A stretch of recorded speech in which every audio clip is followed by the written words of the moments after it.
안녕하세요. 무익한 종입니다.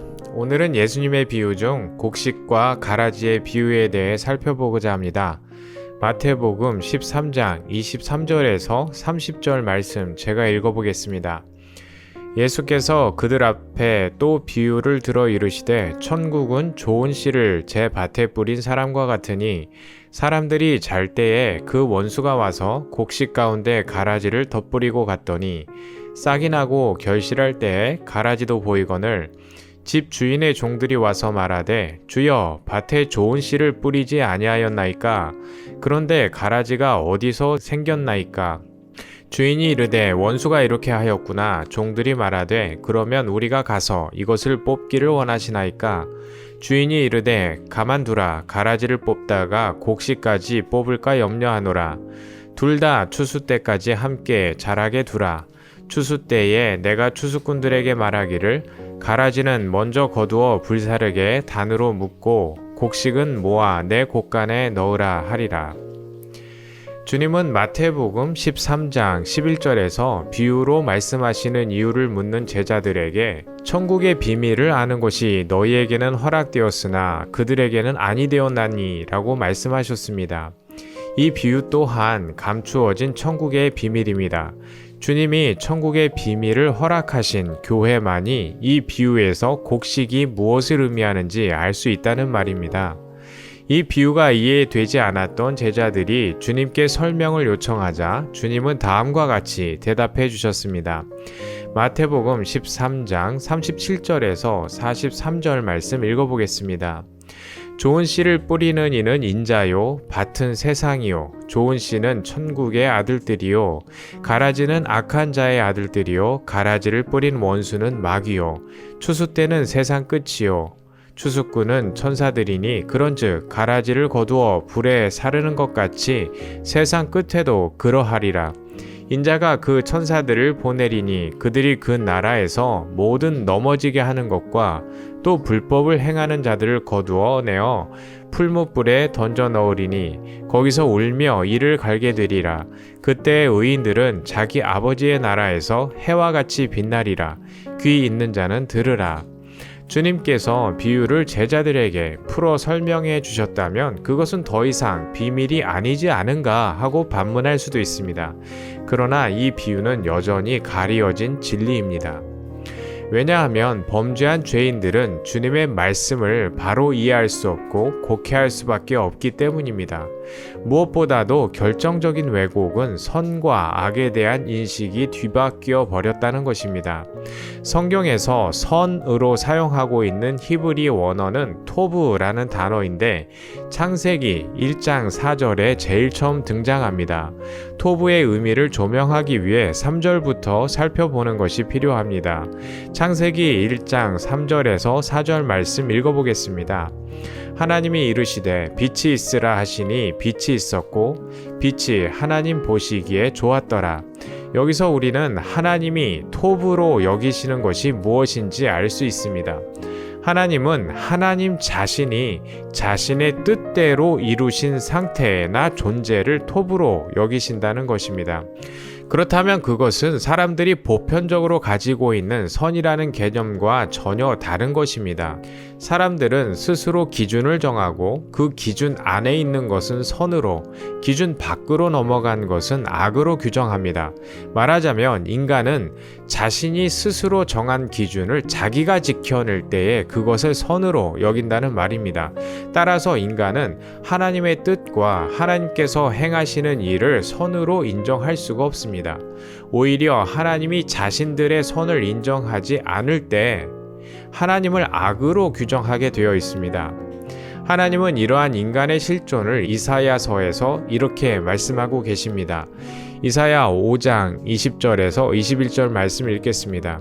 악을 선하다 하며 선을 악하다 하며 흑암으로 광명을 삼으며 광명으로 흑암을 삼으며 쓴 것으로 단 것을 삼으며 단 것으로 쓴 것을 삼는 자들은 화 있을진저 스스로 지혜 있다 하며 스스로 명철하다 하는 자들은 화 있을진저.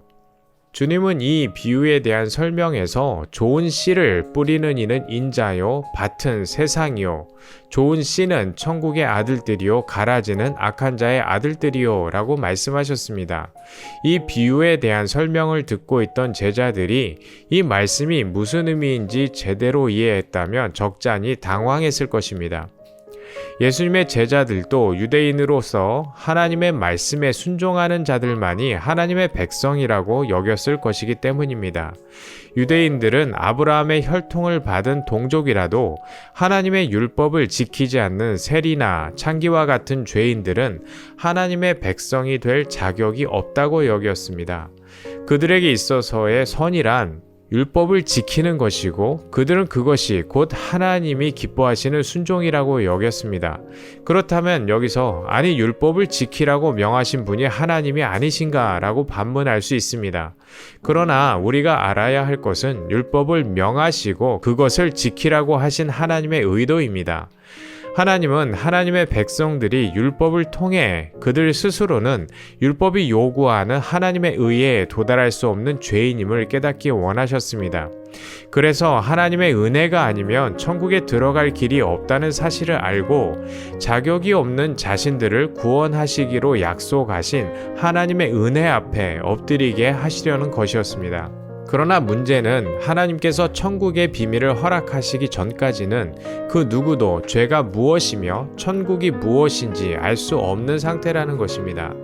따라서 그런 유대인들에게 예수님의 말씀은 도저히 이해할 수도 받을 수도 없는 폭탄 선언과 같은 말씀인 것입니다. 주님이 만일 하나님의 말씀대로 순종하는 자는 천국의 아들들이요 불순종하는 자가 악한 자의 아들들이다 라고 말씀하셨으면 그들은 얼른 아멘으로 화답하였을 것입니다. 그러나 주님은 주님께서 뿌리신 자들이 곧 좋은 씨요 그들만이 천국의 아들들이라 말씀하셨습니다. 이 땅에 던져질 때부터 좋은 씨로 와서 곡식으로 추수된다는 것입니다. 반대로 주님이 뿌리지 않은 씨는 모두 가라지요 악한 자의 아들들인 것입니다.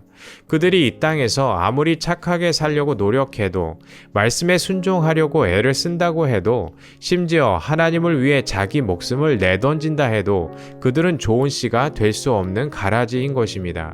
주님의 말씀대로라면 인간에게는 아예 기회조차 주어지지 않는 것입니다. 인간의 입장에서 보자면 하나님은 공평하신 분이라 할 수 없습니다. 주님께서 뿌리신 좋은 씨앗은 그가 이 땅에서 어떤 삶을 살던지 결국 곡식으로 추수되어 주님의 곳간인 천국에 들어갈 것이기 때문입니다. 반면에 악한 자가 뿌린 가라지는 이 땅에서 성인으로 추앙을 받는 삶을 산다 하여도 지옥에 갈 수밖에 없는 운명인 것입니다. 이쯤에서 반드시 나오게 되는 질문이 있습니다. 그럼 막 살아도 된다는 말이냐? 라는 질문입니다. 이러한 질문은 바로 죄인된 인간의 실존으로부터 나오는 것입니다. 바로 그들이 막 살 수 없는 이유는 지옥에 가지 않기 위해서이고 주님 앞에 가서 저는 적어도 순종해 보려고 몸부림이라도 쳤습니다. 당신은 저를 모른다 하실 수 없습니다. 라고 말하기 위해서인 것입니다. 다윗과 사울의 경우를 살펴보겠습니다.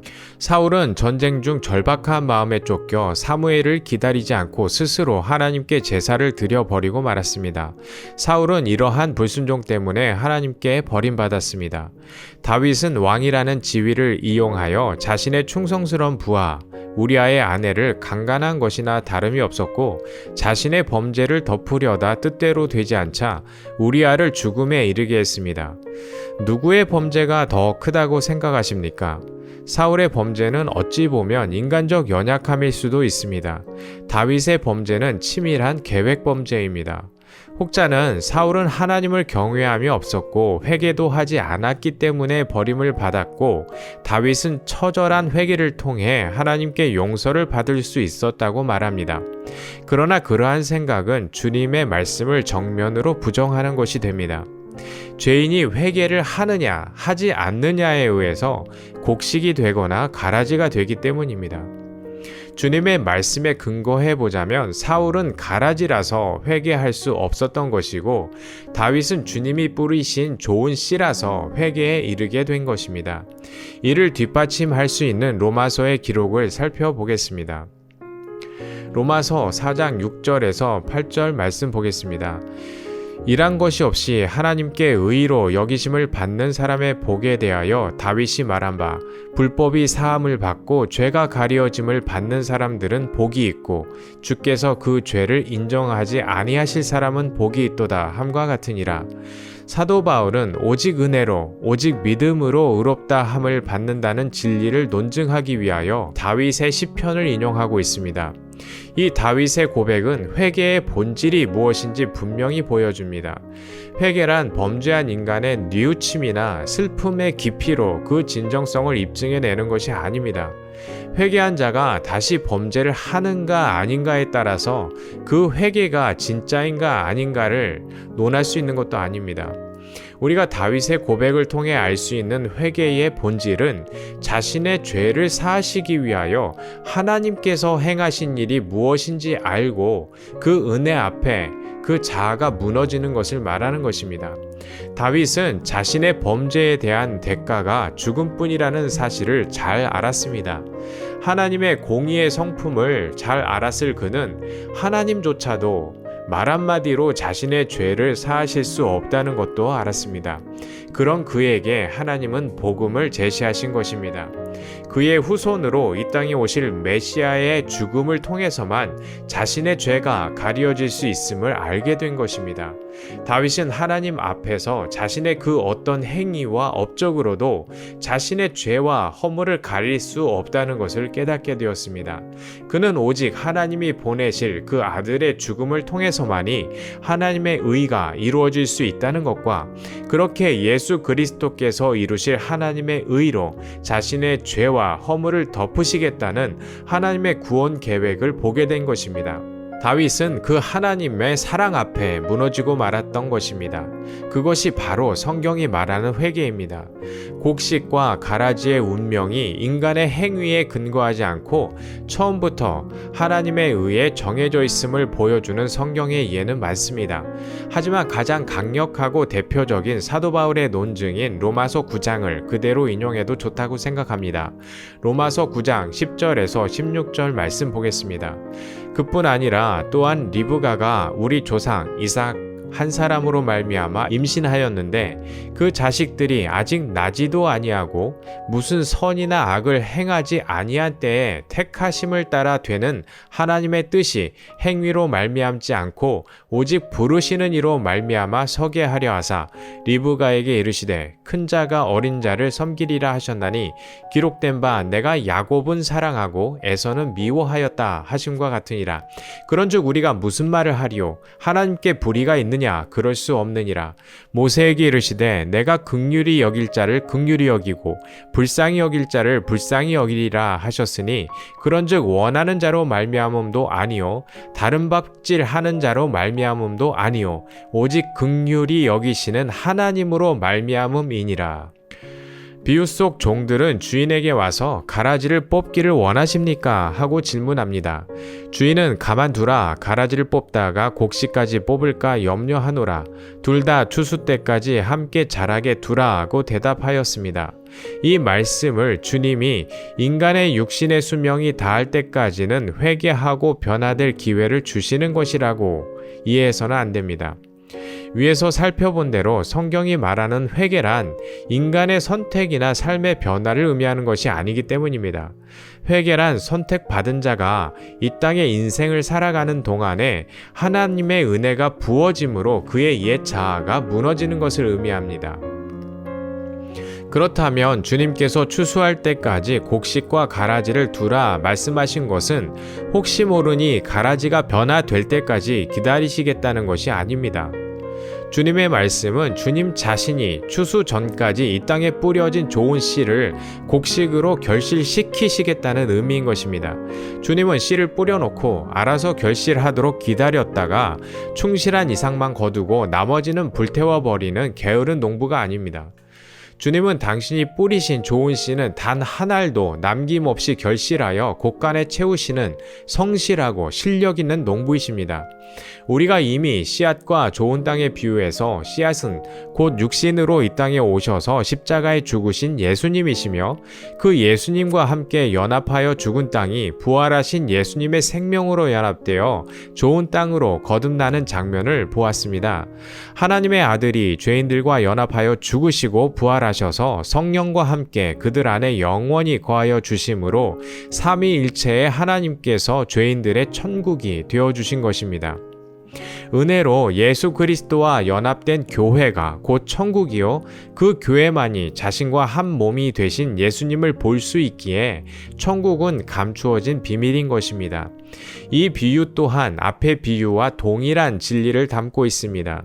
주님이 뿌리이신 좋은 씨는 이 땅에서의 육신의 삶이 끝나기 전까지는 반드시 예수 그리스도와 연합되는 은혜를 경험하게 됩니다.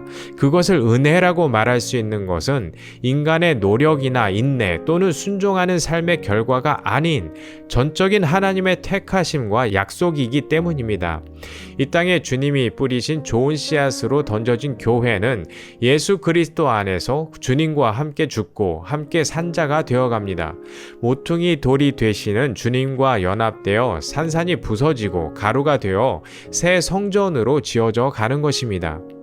그들은 자신의 삶과 행위를 근거로 구원받지 못할까 불안해하기도 하고 남보다 더 나은 행실을 근거로 하나님 앞에 당당히 서고자 하는 교만에 빠지기도 합니다.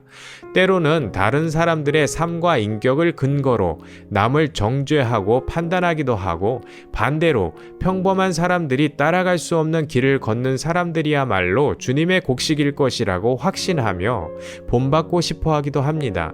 그러나 좋은 씨들은 결국 은혜로 천국의 비밀을 보게 됩니다. 그들은 자신들의 행위나 삶이 천국행을 결정하는 것이 아니라는 것을 깨닫게 됩니다. 그들은 자기 안에 들어오신 주님으로 인해 자신의 옛 자아가 주님과 함께 죽고 부활하신 주님과 연합되어 영생을 얻게 됩니다. 그들은 이 모든 것이 하나님의 택하심과 은혜의 결과임을 알고 기뻐하며 이 은혜를 전하지 않을 수 없는 자들이 되어갑니다. 좋은 씨로 이 땅에 뿌려진 자가 이 은혜를 경험하는 시간 또한 주님의 주권에 달려 있습니다. 어떤 자는 어릴 때 이 은혜를 경험하게 되고 또 어떤 자는 임종 직전에 주님과 연합되었음을 깨닫게 됩니다. 이 땅에서 삶이나 인격과 상관없이 그들은 모두 주님이 뿌리신 좋은 씨들이며 주님께서 결실하여 주님의 곳간에 들이시는 교회인 것입니다. 저 또한 사람들 앞에 내세울 인격도 삶의 열매도 지혜도 보잘것없는 존재입니다. 삶과 인격의 순위로 천국에 들어갈 수 있는 것이라면 아마도 저까지는 순서가 오지 않을 것이 분명합니다. 그럼에도 불구하고 제 목에 칼이 들어와도 부정할 수 없는 것은 제 안에 저의 영원한 신랑이신 예수 그리스도께서 함께 계시다는 것입니다. 그리고 저는 이 모든 것이 저의 어떠함과는 전혀 상관이 없는 오직 은혜로 된 것이라고 고백할 수밖에 없습니다. 저는 제 안에 함께 계시는 저의 주님이신 예수 그리스도로 말미암아 일말의 두려움이 없이 주님의 추순날에 주님의 곳간에 채워질 곡식임을 확신합니다. 오늘 이 말씀을 듣고 있는 누군가는 자신의 삶과 행위에 근거하여 구원의 확신과 불안 사이를 오갈 수도 있습니다. 그러나 만약 당신 안에 예수 그리스도께서 계심을 알게 되었다면 당신의 죄가 드러날 때마다 그리스도와 함께 못 박히고 십자가에서 자기 몸을 깨뜨리신 예수님과 함께 산산이 부서져 가루가 되어 갈 것입니다. 그렇게 우리 모두 그리스도 안에서 자격 없이 구원의 은혜를 얻은 자임을 깨달아 가기를 소망합니다.